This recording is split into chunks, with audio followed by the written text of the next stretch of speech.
সুপ্রিয় দর্শক মণ্ডলী, আমরা হাইকোর্ট ময়দান সামনে এবং হাইকোর্ট বিশাল এই জাতীয় ঈদগাহ, এই ঈদগাহে নামাজ শুরু হয়েছে। এখানে এসেছেন প্রধান উপদেষ্টা, অন্তর্বর্তী সরকার প্রধান প্রফেসর ডক্টর মোহাম্মদ ইউনূস সাহেব এখানে এসেছেন নামাজ পড়তে। আমরা দেখতে পাচ্ছি প্রশাসন খুব অ্যালার্ট অবস্থায় আছেন। বিশেষ করে আজকে পবিত্র এই ঈদুল ফিতর সাধারণত এক মাস রোজা রাখার পর, এক মাস সিয়াম সাধনার পর এই পবিত্র ঈদুল ফিতরের জাতীয় ঈদগাহ এই হাইকোর্ট মাঠ, এখানে নামাজে এসেছেন হাজার হাজার মানুষ এসেছেন এবং লক্ষাধিক মানুষের এখানে নামাজ আদায় করার ব্যবস্থা আছে। বিশেষ করে লক্ষাধিক ধর্মপ্রাণ মুসলমান এখানে নামাজ আদায় করছেন। আমরা দেখতে পাচ্ছি অনেকে আসছেন, আবার নামাজ শুরু হয়েছে। নামাজে এসেছেন বাংলাদেশ সরকারের অন্তর্বর্তী সরকারের প্রধান উপদেষ্টা, শান্তিতে নোবেলজয়ী প্রফেসর ডক্টর মোহাম্মদ ইউনূস সাহেব। উনি এখানে নামাজ আদায় করছেন। বিশেষ করে এই জাতীয় ঈদগাহে আমি দেখতে পাচ্ছি হাইকোর্টের সামনে র্যাব, পুলিশ প্রশাসনের লোকজন অত্যন্ত তৎপর অবস্থায় আছেন।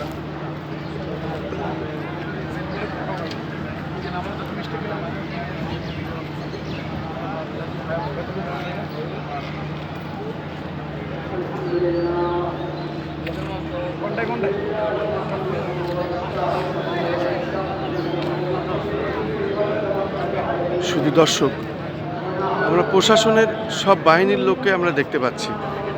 যেহেতু অন্তর্বর্তী সরকার প্রধান প্রফেসর ডক্টর ইউনূস মহোদয় এখানে নামাজ পড়তে এসেছেন, ঠিক হাইকোর্টের যে গেটের ফটক, আমরা সেখানে ওনার যে প্রোটোকল তারা আছেন, সামনে আছেন একটা গ্রুপ, পিছনেও আছেন সেনাবাহিনী। আমরা এইভাবে পুলিশ, র্যাব এবং সমস্ত প্রশাসনিক যে প্রোটোকল থাকে আমরা দেখতে পাচ্ছি, সেটা সব ধরনের অবস্থানই এখানে আছে। মোটামুটি মানুষ অধীর আগ্রহে আছেন নামাজ আদায়ের জন্য। আমরা দেখতে পাচ্ছি আজকে হাইকোর্ট জাতীয় ঈদগাহর অবস্থাটি আমি দেখিয়ে যাচ্ছি এবং যারা দূরের থেকে এসেছেন তারা এইভাবে মোটরসাইকেল রেখেছেন। আমি দেখতে পাচ্ছি এইভাবেই চলছে। মোটামুটি আজকের যে অবস্থানটা সেটা আমরা দেখানোর চেষ্টা করছি। এটা হলো জাতীয় ঈদগাহ হাইকোর্ট এলাকাটি। আমি হাইকোর্ট এলাকাটি দেখে যাচ্ছি। জাতীয় ঈদগাহ হাইকোর্ট ময়দান আমরা দেখতে পাচ্ছি।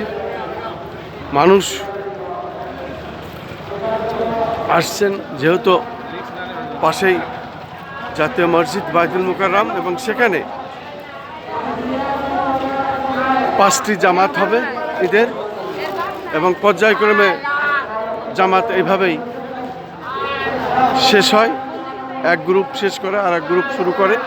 যেহেতু অনেক লোকের ব্যাপার, লক্ষাধিক লোকের এখানে নামাজ আদায়ের ব্যবস্থা আছে। আমরা দেখতে পাচ্ছি মহিলারাও শেষমেশ রাস্তায় বসেছেন, জায়গা না হয় রাস্তায় তারা নামাজ আদায় করছেন।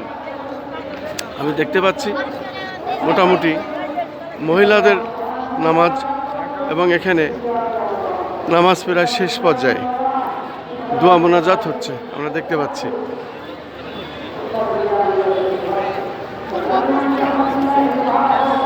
এটা হলো মহিলাদের প্রবেশ পথ এবং ভিতরে যেহেতু আর জায়গা না থাকায় মহিলারা রাস্তায় বসেছেন নামাজে, আমরা দেখতে পাচ্ছি। এবং সঙ্গে শিশুরাও আছেন, আমরা দেখতে পাচ্ছি। মহিলাদের ভিতরে আর জায়গা না থাকায় তারা রাস্তায় এভাবে নামাজে বসে গেছেন, আমরা দেখতে পাচ্ছি। এবং প্রশাসন খুব তৎপর, সেই সাথে মানুষ নির্বিঘ্নে যাতে ঈদের জামাত আদায় করতে পারেন, সেজন্য সব ব্যবস্থাই করা আছে। আমরা সেটাই দেখানোর চেষ্টা করছি। আমি মাসুদুজ্জামান ধারাবাহিকভাবে আমাদের এই কাজটি আমি প্রত্যেক বছরই করে থাকি, তার ধারাবাহিকতা আজও আমি সকাল থেকে এটা করে যাচ্ছি। আমি এখন জাতীয় ঈদগাহ হাইকোর্ট।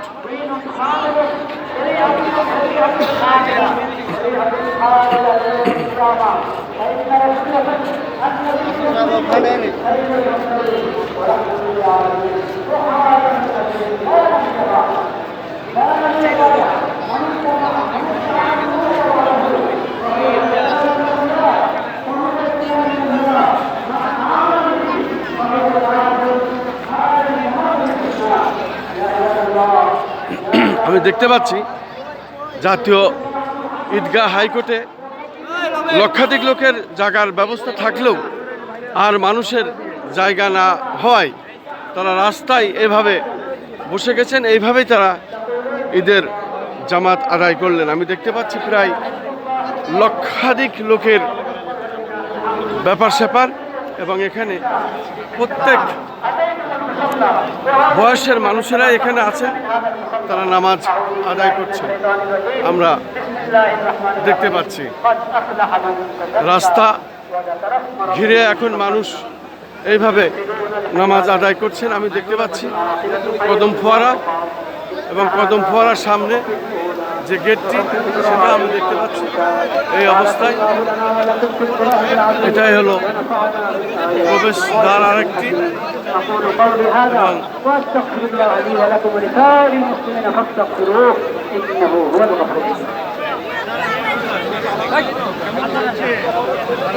আমরা দেখতে পাচ্ছি ঈদের জামাত চলছে, আর কিছুক্ষণ পরেই হয়তো বা শেষ হবে। সমস্ত মিডিয়া এখানে আছেন, এবং electronics media, print media, YouTuber, পাশাপাশি ফেসবুকার সবাই আছেন। আমরা দেখতে পাচ্ছি রাস্তা এখন মোটামুটি এখন মানুষ তারা রাস্তায় ঈদের জামাত আদায় করছে, যেহেতু আর জায়গা নাই এবং জায়গা না থাকায় তারা রাস্তায় নামাজ আদায় করছে। আমি সেটা দেখানোর চেষ্টা করছি। এখন দোয়া প্রথম বিশেষ করে على سيد المرسلين وإمام المتقين وخاتم النبيين محمد عبدك ورسولك إمام الخير وقائد الخير ورسول الرحمة. اللهم ابعث مقاما محمودا يغبطه به الأولون والآخرون. اللهم صل على محمد وعلى آل محمد كما صليت على إبراهيم وعلى آل إبراهيم إنك حميد مجيد. اللهم بارك على محمد وعلى